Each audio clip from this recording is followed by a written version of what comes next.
Bonjour à tous, bienvenue sur cette vidéo, j'espère que vous allez bien.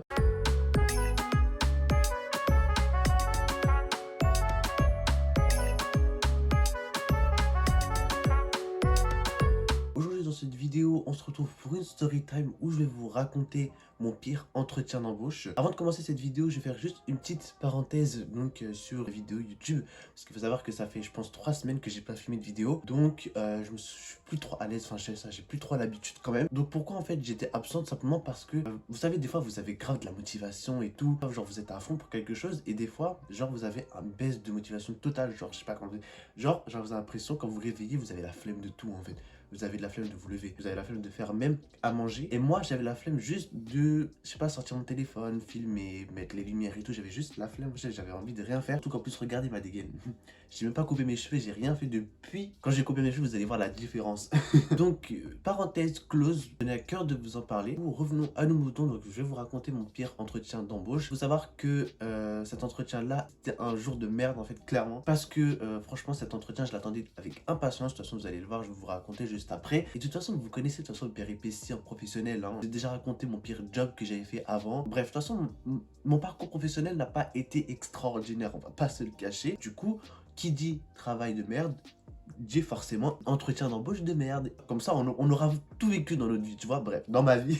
Franchement, j'en rigole, mais franchement, ce jour-là, ça m'avait tellement pas fait rire. C'était en juin, je venais juste d'avoir mon BTS et chercher du travail. Je ne veux pas vous cacher que je cherchais pas du travail forcément dans le domaine que je voulais faire mon BTS, parce que j'avais fait un BTS tourisme, voilà, aéroport et tout. Et à ce moment-là, c'était la merde avec le Covid et tout. Donc je me suis dit, Ziad, cherche un travail, voilà. Pas forcément dans le tourisme, mais cherche quand même un travail pour te faire un peu du bif, tu vois. Donc j'avais postulé partout. Il faut savoir que moi, je suis grave quelqu'un qui a attiré tout ce qui est Leroy Merlin, Conforama, maison, décoration, etc. Je voulais trop postuler en fait dans ces trucs-là, enfin dans ces entreprises-là. Donc j'ai postulé chez Leroy Merlin, chez Conforama, j'ai postulé chez Ikea, j'ai postulé aussi dans d'autres magasins, j'ai postulé aussi dans les centres commerciaux, Carrefour, Auchan, le truc qui n'a rien à voir.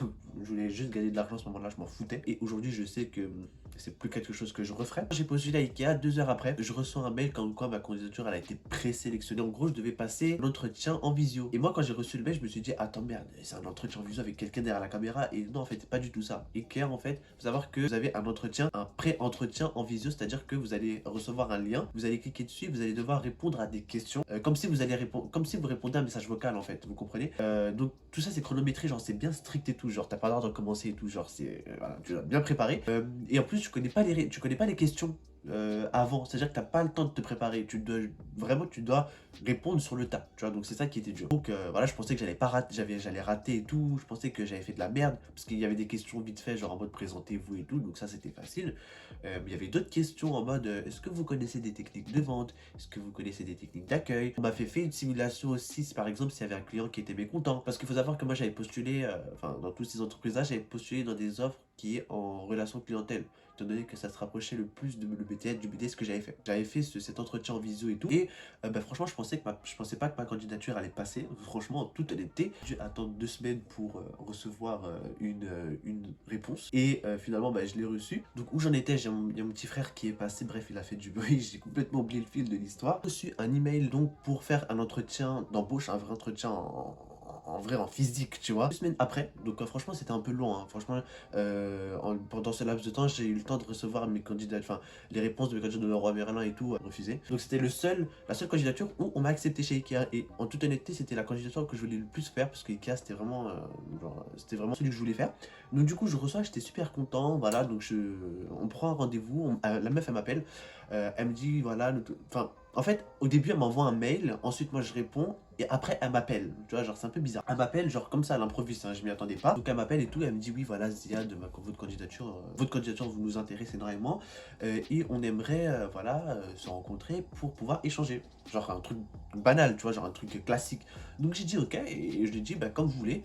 Donc on a pris un rendez-vous, je pense 4 jours après. Je me souviens plus, franchement, je crois que c'était une semaine après. Une semaine après. Et moi, franchement, j'étais tout excité et je voulais vraiment réussir cet entretien-là. Donc pendant toute cette semaine-là, je me suis donné à fond. Mais quand je vous dis donner à fond, c'est vraiment à fond, tu vois ou pas? Genre c'est pas un truc, vas-y, je prépare les questions vite fait, tac tac tac, ça y est, c'est fini. Genre non, c'était vraiment un truc carré. J'ai commencé à préparer les questions.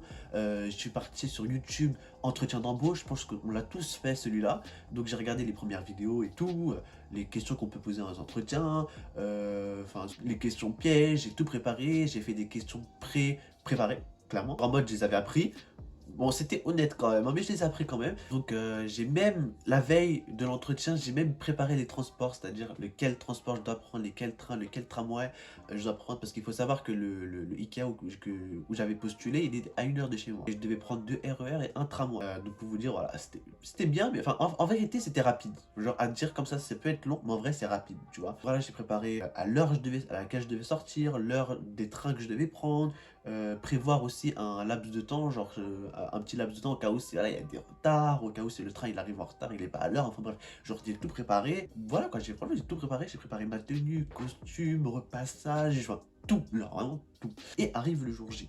Donc le jour J, je me réveille à l'heure, je prends le train, voilà, je me prépare, je prends le train à l'heure. Hein. Franchement, tout s'est très bien passé, genre jusque-là, tout s'est passé sans encombre, tu vois. Jusqu'à où, parce que malheureusement il y a un mais, parce que sinon tout n'est pas rose, hein. C'est le but de cette vidéo. J'ai pris un RER, j'ai pris un tramway et je prends le deuxième train. Et le deuxième train, c'est là où les soucis commencent. Genre en mode, les trains d'Île-de-France, ils ont une destination et ils desservent plusieurs gares, tu vois. Plus logique. Mais plusieurs gares, genre c'est vraiment pas qu'une ou deux gares, c'est vraiment plusieurs gares.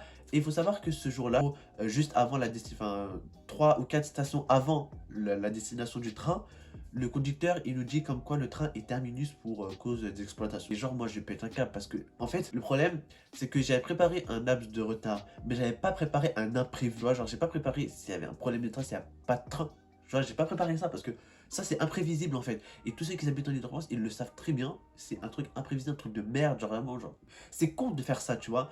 Genre arrêter le train avant sa destination, genre faut pas. Genre si par exemple il y a des gens qui travaillent, c'est par exemple ils ont des gens à l'école, si par exemple il y en a qui ont des entretiens d'embauche. Donc voilà, donc le train il est à destination avant. Et en fait, il faut savoir que moi j'étais à deux stations d'arrivée en fait. Donc pour vous dire à quel point franchement, mes nerfs ils étaient là. Genre j'étais vraiment vénère parce qu'en plus, tu vois, j'étais vénère en costume et tout. Genre j'étais prêt et tout. Bref, donc bon, je suis quand même motivé hein, parce qu'il restait 25 minutes. Donc je me suis dit pourquoi pas. Hein. Peut-être il y a un miracle, le prochain train il passe dans 1 minute. J'y ai cru, mais finalement j'aurais pas dû y croire parce qu'il est passé 10 minutes après. Donc il est passé 10 minutes. J'ai pris le train, etc. J'arrive enfin à la gare de destination. Et là, je vois que j'allais pas arriver en retard. Il restait 5-10 minutes avant, parce qu'en fait, j'avais le rendez-vous à 13 h, il était 12h50-55. Et là, j'ai décidé, en fait, tout simplement, parce que, étant donné que je suis un très bon élève, tout simplement de les prévenir de mon retard. Hein, c'est la moindre des choses, tu vois. Pour respect pour eux, je les préviens de mon retard. Donc, je les appelle, je leur dis, voilà, je vais pas pouvoir être à l'heure. Bah, voilà, est-ce que c'est possible de venir quand même? Et elle m'a dit, oui, il n'y a pas de souci. Genre, vraiment, franchement, elle a été coopérative pour le coup. Elle dit, oui, il n'y a pas de souci, venez quand même, on va essayer de voir s'il y a une solution. Parce qu'elle m'a dit, comme quoi, elle passait des autres personnes en entretien juste après moi. Donc, c'était compliqué. J'ai quand même, elle m'a dit de venir et tout, et pour voir s'il allait y avoir des créneaux disponibles, quoi, tu vois, pour voir si ça allait me faire passer. Donc elle m'a dit de venir quand même. Donc bah, moi je me dépêche, quand je cours et tout, genre je sue, genre en costume je sue et tout. Et c'est pas 2 minutes après, elle me rappelle. Elle me rappelle et elle me dit oui voilà monsieur, j'ai eu au téléphone des personnes qui passent après vous et malheureusement ça va pas être possible de vous prendre en entretien. Et donc en fait moi franchement j'étais en train de courir et tout, je me dis mais c'est pas possible, genre ça fait 2 heures je galère, non ça fait 1 semaine je galère à préparer cet entretien, genre ça fait 2 heures, je me suis réveillé tôt le matin, je me suis réveillé à 10 h hein, pour un rendez-vous qui commence à 13 h. Alors pour vous dire à quel point, voilà genre j'ai tout préparé et tout, et c'est là parce qu'en fait le Ikea je le voyais au loin, genre cette frustration, non en fait, genre je pouvais pas laisser passer ça. Elle me dit oui voilà genre elle me dit oui voilà on peut pas vous prendre en entretien et tout, et moi je lui réponds, je dis mais est-ce que vous pouvez au moins me prendre un autre jour, tu vois.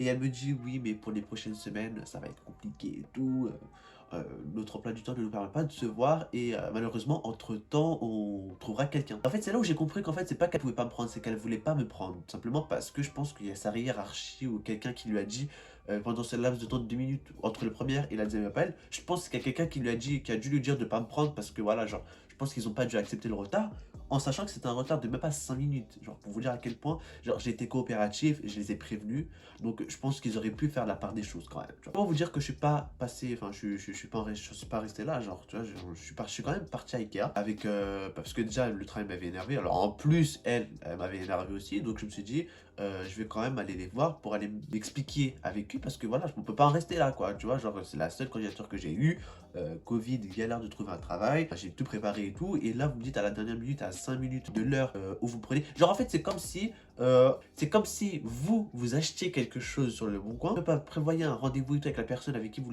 voulez acheter le truc sur le bon coin, et à la fin elle vous fait un plan, elle vient pas. Et ben c'était pour moi, c'était pareil, tu vois. Bah, j'ai décidé de partir avec elle, il m'expliquait tout simplement. Je suis parti à l'accueil, donc il y avait de la queue en plus ce jour-là, et il y avait grave de la queue. J'ai attendu, je pense, 10 minutes. Donc j'y vais à l'accueil et je lui dis, oui, voilà, c'était une dame en plus.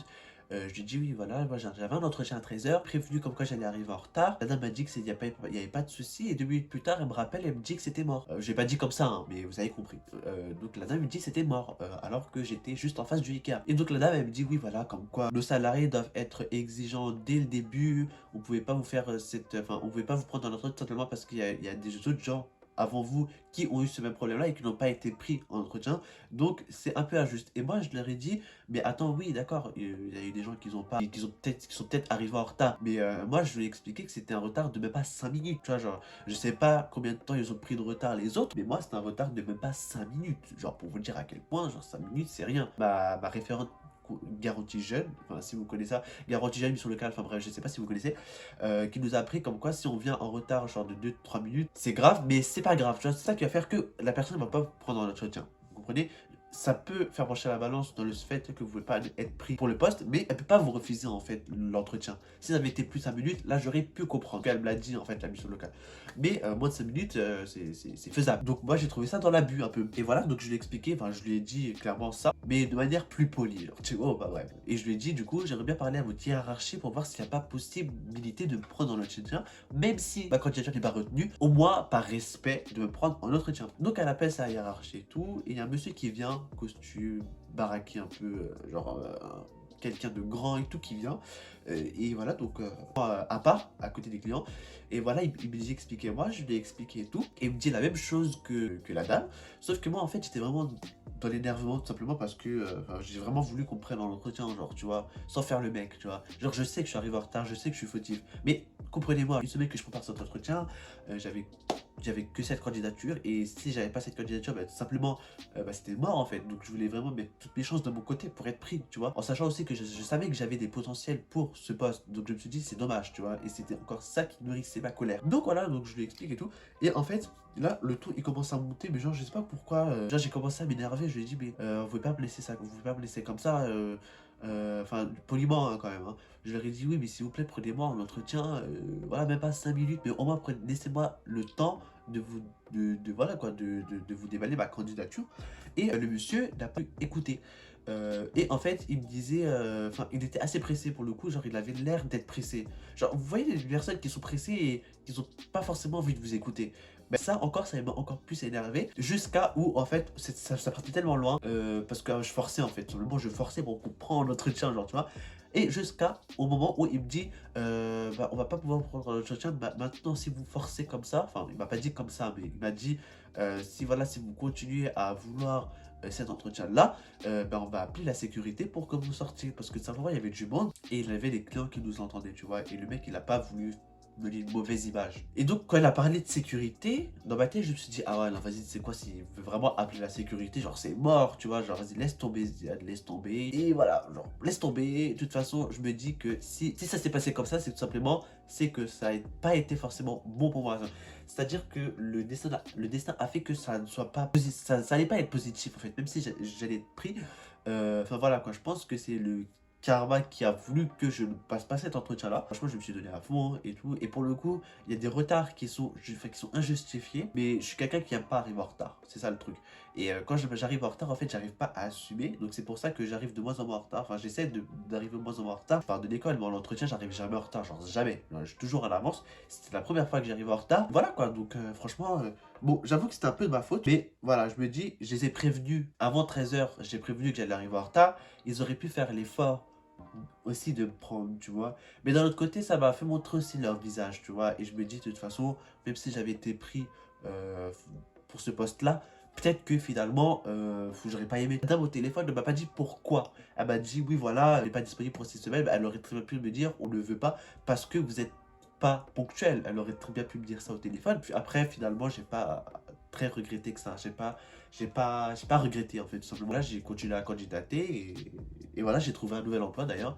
qui n'a pas duré, mais j'ai trouvé quand même un emploi. Voilà, j'étais super content et je me dis peut-être que c'est le karma qui a fait que je ne sois pas pris à cette entreprise. Voilà, donc ça sera tout pour cette story time. J'espère qu'elle vous aura plu. N'hésitez surtout pas encore une fois à liker cette vidéo, à lâcher un très gros pouce bleu. Ça, franchement, ça me ferait super plaisir. Ça m'aidera énormément pour mes vidéos, ne serait-ce que pour le référencement, pour que mes vidéos fassent plus de vues. Donc ça fera super plaisir.